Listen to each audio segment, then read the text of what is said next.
Namaste and welcome back.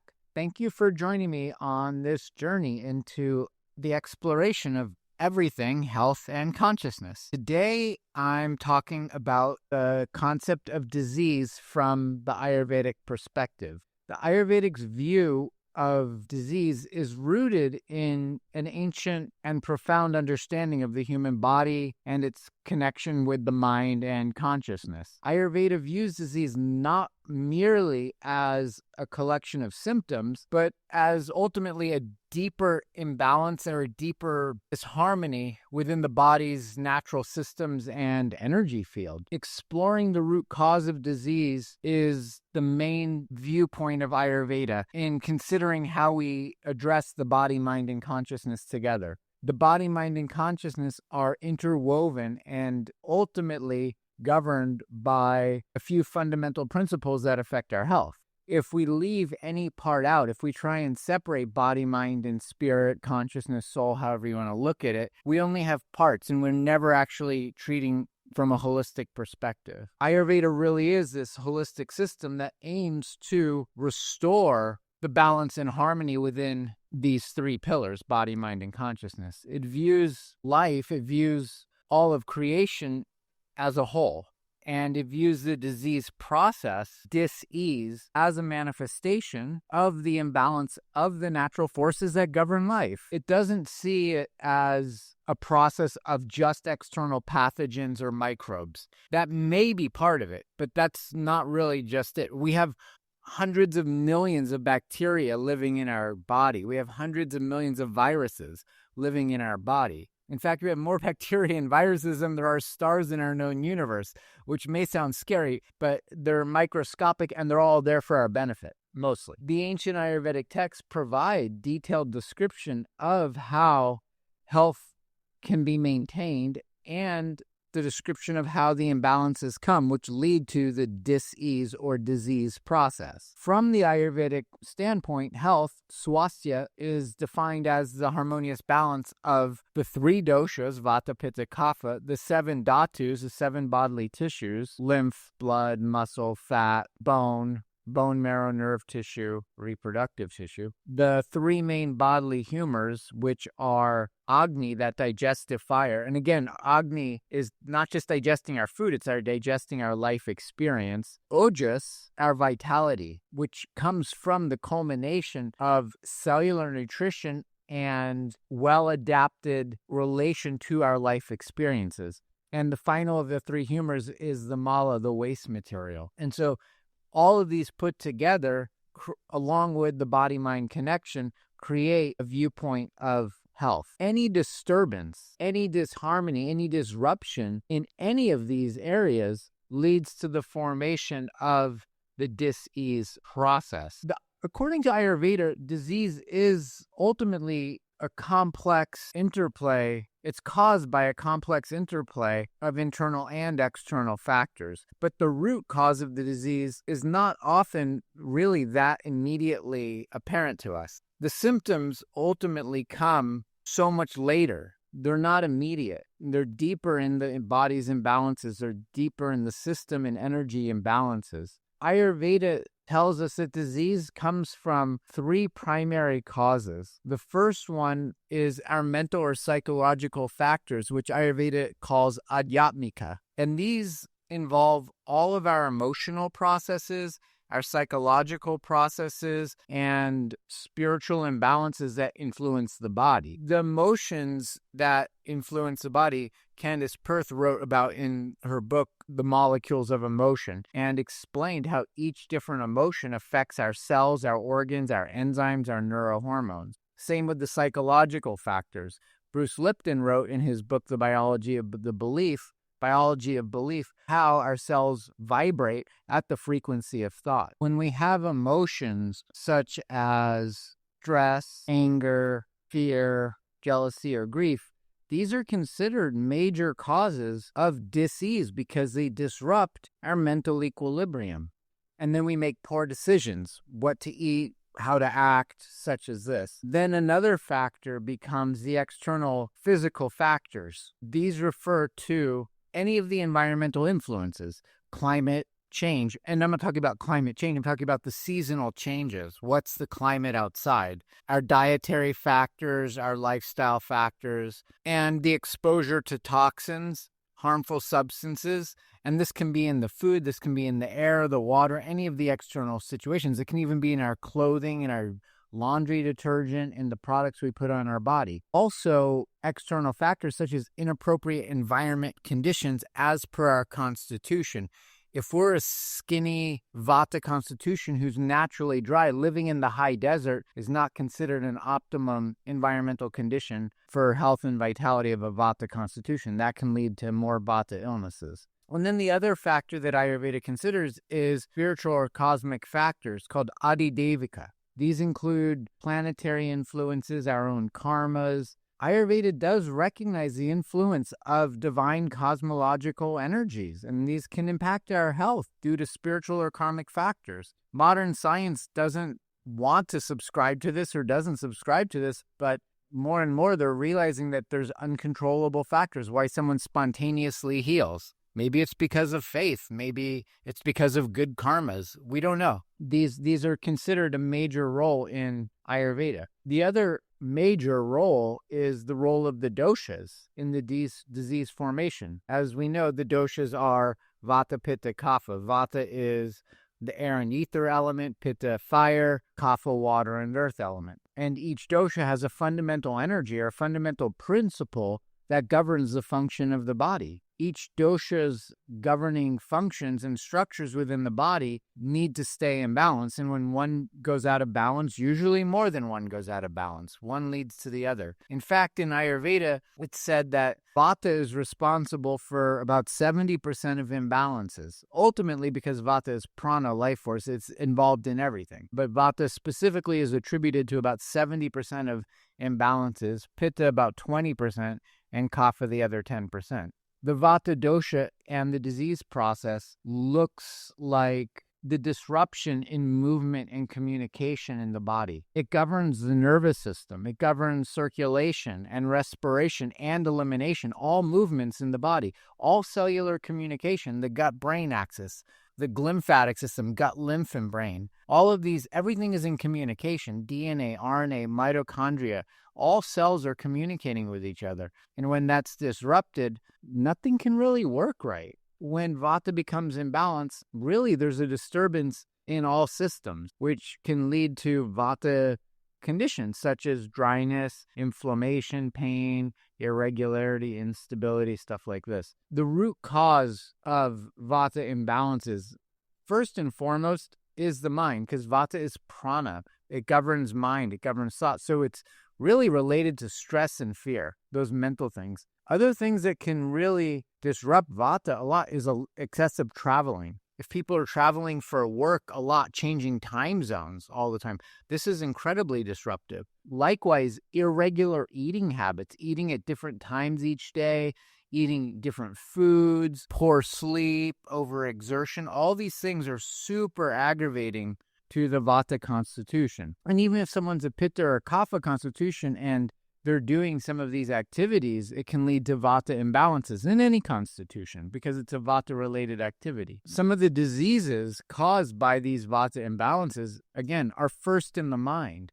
Things like anxiety and insomnia and unprecedented worry and fear. That also will lead to digestive issues, malabsorption, bloating, constipation, gas. The digestive system is directly affected by the nervous system and the mind. When we're worried, when we're in fear, it's a sympathetic state. And so it's just like being in nature, the gazelle running away from the cheetah. It's not the time for the gazelle to stop and have a picnic in the field. Otherwise, it becomes a picnic for the cheetah and its babies. The body sends these chemical messengers, these histamine, cortisol, adrenaline, to the digestive system and turn it off and take that digestive fire, that Agni, and send it to the mind, to the brain, to be on high alert. Where's the danger? Where do I run to safety? So when we are trying to eat food under these extreme situations like anxiety or stress or fear, we don't really digest the food well. So it then leads to all these Vata imbalances. And again, that's 70% of all the imbalances. And a lot of them don't even manifest till later in age.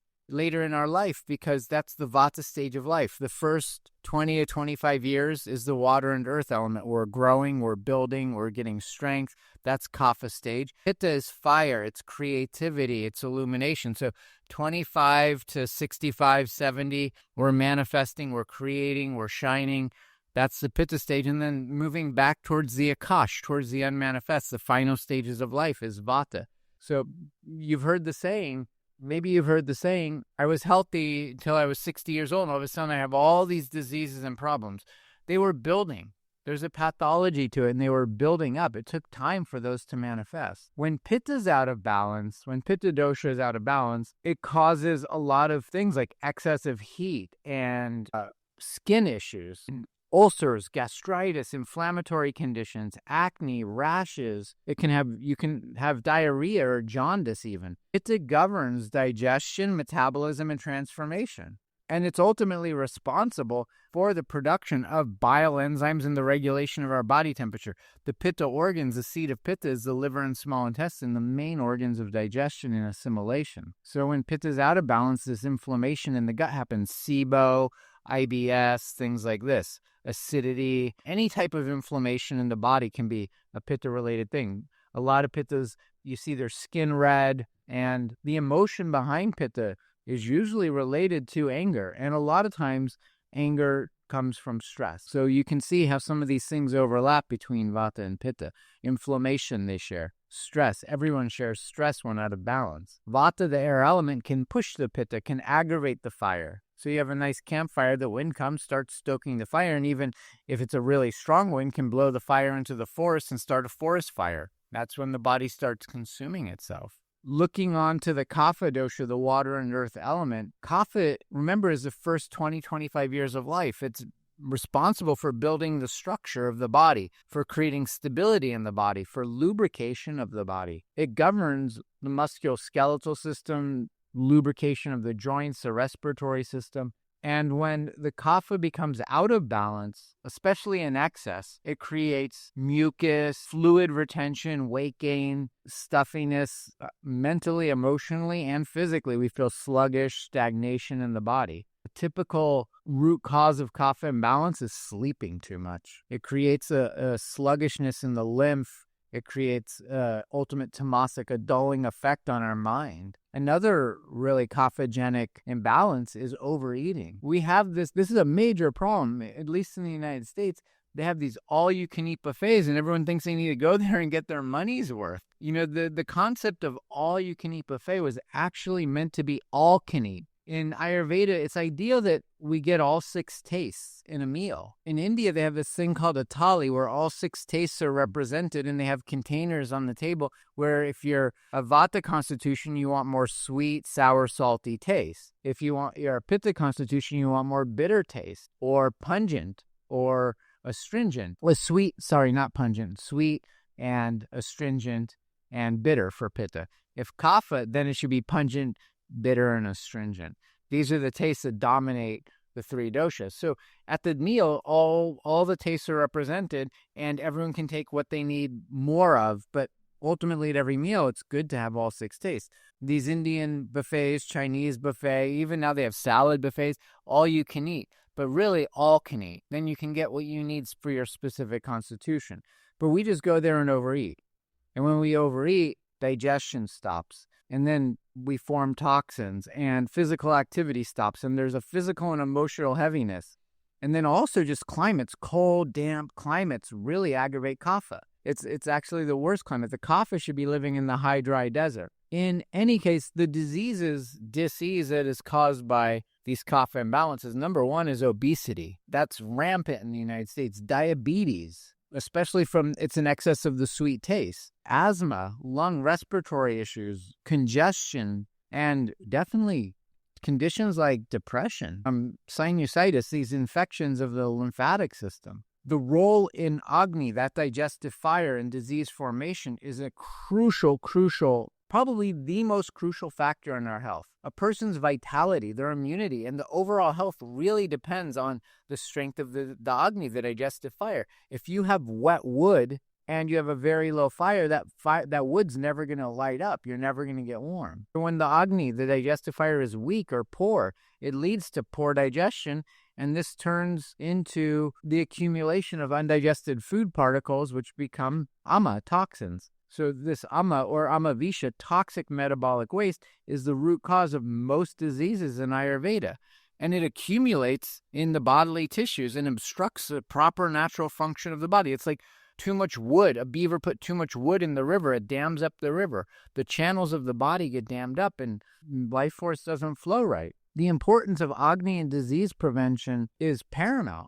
A balanced Agni ensures that the food is properly digested, and then we absorb the nutrients well, and then we get rid of the waste material. If we don't get rid of the waste material, that backs up, that accumulates. We get auto-intoxication. Constipation's the worst. It's just backing up in the colon, and the large intestine has a direct effect on the lungs. So when the Agni is weak, digestion is sluggish, the formation of disease happens, the formation of toxins happen, and that circulates through the body, and it creates a fertile ground for bacteria and other unhealthy things to grow. Weak Agni. There's 3 types of Agni. Weak Agni, known as Manya Agni, excessive Agni, too much, which is Tikshna Agni, and irregular Agni, which is Vishama Agni. That weak Agni, it leads to improper digestion and the accumulation of toxins, and that lodges in the tissue and the organs. And that's the beginning of disease, indigestion, fatigue, and then chronic illness. When the Agni is too high, when it's excessive, it leads to the hyperacidity, ulcers, inflammation due to overdigestion. It's not always toxins because the fire is so high, it just burns everything up, but it creates this inflammatory condition. When the Agni is Vishama, when it's unstable, it's irregular, it's totally unpredictable. We don't know.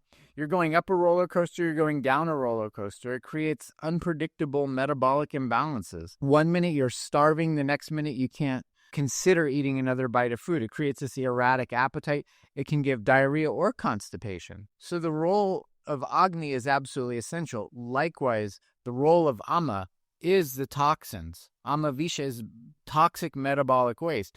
The role of amma in disease is a key concept in Ayurveda. What amma ultimately is the undigested, unassimilated, and toxic residue produced by weak Agni. We can have mental amma. We can have undigested, unassimilated experiences that produce a toxic residue in our mind that create trauma. Ultimately, amma is considered one of the primary causes of disease because it forms when something, food or an experience, is improperly digested and it transforms into waste. And that toxic substance accumulates in the body and spreads to all the tissues, causing dysfunction. There's a saying, it's not if a snake bites us, if we don't allow the poison to spread, it doesn't affect us so much. So we shouldn't allow the toxic waste to spread throughout the body, whether it's physical waste or mental waste. Again, the formation of this toxin begins when food's not properly digested for whatever reason. The Agni is out of balance, and that toxin goes into the bloodstream. Ultimately, these toxins create blockage, they interfere with cell function, and they generate inflammation. When there's toxins in the body, it doesn't just affect the physical body. It affects the minds and the emotions. It can create mental fog, lethargy, emotional instability. When there's toxins in the gut, there's a huge epidemic of Candida albicans overgrowth. Those Candida albicans in the gut destroy our serotonin and dopamine. Those are the happiness and contentment hormones. And most of them, not more than 90%, of those neurohormones are produced in the gut. When there's Candida, when there's SIBO, when there's H. pylori, E. coli, these bacterial overgrowths, the mind and the emotions don't work in the way that they're supposed to. There's not a clarity. Another really important concept in the disease prevention is the strength of our Ojas.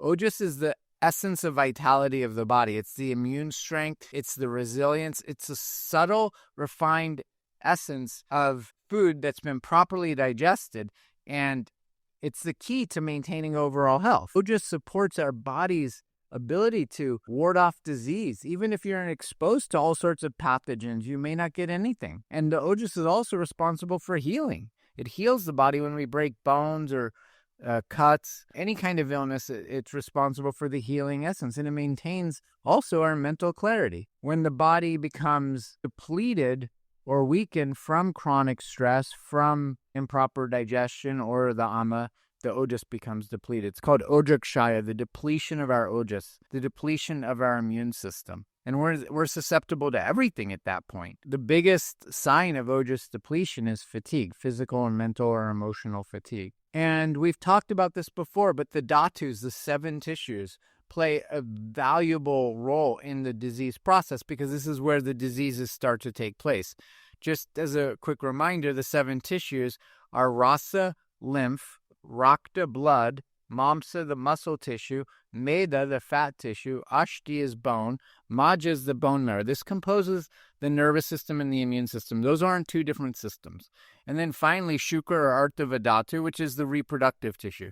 Shukra is the male reproductive tissue, and artava is the female reproductive tissue. And the health of these are essential for maintaining the structure and function of our body. Any imbalance in these tissues, which again is usually due to weak Agni and the accumulation of toxins. We can identify what's imbalanced from each of the tissues. So when the lymph is impaired, when the lymph is weak, it results just in a general weakness and low energy. And that's mainly from poor formation, from bad digestion, impaired digestion. When the blood is out of balance, it's excess of heat. It's a Pitta imbalance that can create things like anemia or infections. When the muscle's out of balance, it leads to things like muscle deterioration or degeneration. And that will come from either improper nourishment or inadequate nourishment, and especially inadequate nourishment of protein. Protein, amino acids are essential for building the muscle tissue. That's why so many bodybuilders, athletes are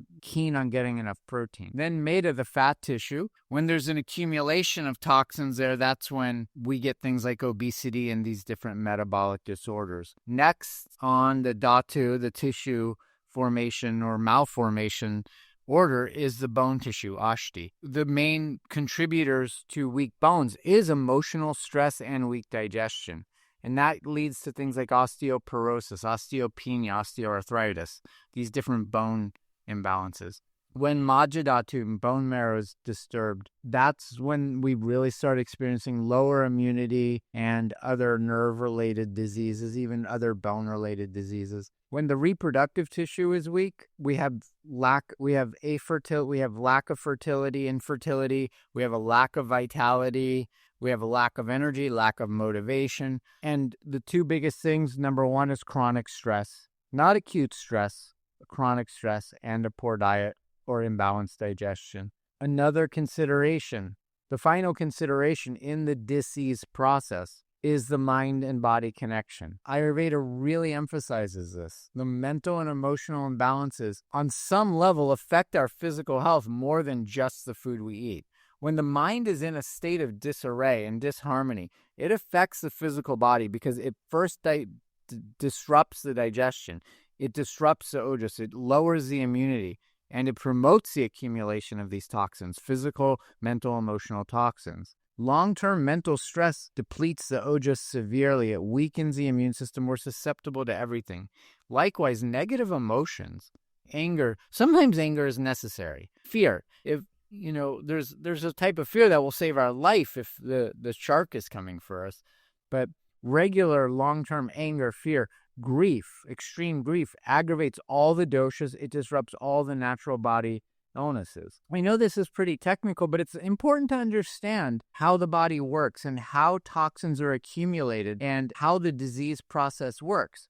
The goal of Ayurveda is to educate ourselves to know how we work. If we don't know how to drive a car, we're going to crash and burn. So I'm hoping that this provides some education into how our body works, how disease happens, and things we can do to avoid it. Just a reminder, in Ayurveda, the disease arises from the imbalance of the doshas, the 3 constitutions, the dhatus, the tissues, the disruption of the digestive fire, and our mind. And the root cause of any imbalance is usually, if not always, multifaceted. It really does involve the combination of both our internal factors and the external factors. Our lifestyle choices, the emotional disturbances, the digestion, the environmental factors, all of it.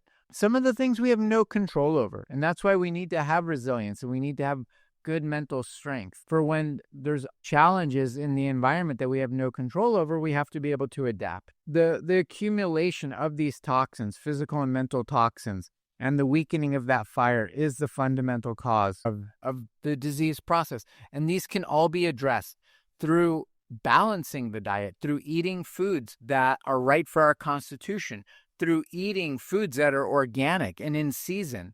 If we're eating foods that are grown in depleted topsoil, which is most commercial food, there's zero to very little nutrients in that food. If we're eating foods that are sprayed with chemicals, herbicides, pesticides, fungicides, these chemicals are designed to kill bugs and insects. Our digestive system, our microbiome, our gut intelligence, our neurohormones, our immune cells, our nervous system cells live in an environment in the gut as thin as one of the hairs on our head. If these chemicals are killing bugs and insects, what are they doing to our gut? It's like a nuclear bomb on our digestive system and our mind. When our gut is producing 93% of our neurohormones and we're chemically bombing them with these commercially grown foods and commercially manipulated chemicals, it's chemi-kill. The chemis are killing our gut and our brain. So we have to eat clean food. So when we balance the diet, when we eat for our constitution, we eat clean food, we do some lifestyle modifications. If we're going to bed at midnight, 1 a.m., that's not right for humans. That's maybe okay for a vampire. I don't know any vampires. But humans, we have biocircadian cycles. We have 12 organs, 12 bodily systems. There's 24 hours in our world. Each organ in each system has a 2-hour cycle of function, rest, and repair. If we do the activities that are naturally designed by God, by nature, to happen at certain times of the day, like sleeping at night, then life is better. If we wake up with or before the sunrise, our energy is better. If we do seasonal detoxification, if we do things to encourage our mental growth, our mental stability, our mental awareness, our mental clarity, we can first and foremost, prevent so many conditions. And when we do the right things, we can heal so many conditions. Mother Nature has a divine intelligence. Our body is Mother Nature. There's millions, billions of processes going on in our body all the time that we're not telling it what to do. During the pandemic, when Delhi had a lockdown, after a short period of time, the air became clean. It's normally black. Normally you can't see the sky. The air became so clean. You could see the Himalaya mountain range from Delhi. People had been living there 30 years, didn't even know it was right there because the air was so thick you couldn't see. And then it was crystal clear blue skies. And then the pandemic let up and all the petrol went out into the air again, and now you can't see the sky anymore. But nature knows what to do. Nature has a divine intelligence. Our body has a divine intelligence if we just let it be. Our heart and consciousness have a divine intelligence if we let it be. Let it be a human being just being. We've become human doings, but we should go back to being a human being. So every day, take time to just sit and be. Really, to me, understanding the root cause of disease is fundamental to operating the human spaceship, the human karma mobile. Ayurveda offers us a path to not only address the symptoms, but to restore the balance at the deepest level of our body, mind, and spirit. And this is truly the most holistic approach that allows for our overall health, vitality, and longevity. I hope that this wasn't too boring for you and that you got something out of it and you have a little bit deeper understanding about how the body, mind, spirit connection work, how disease is created. And if we understand how it's created, we can understand how it's prevented.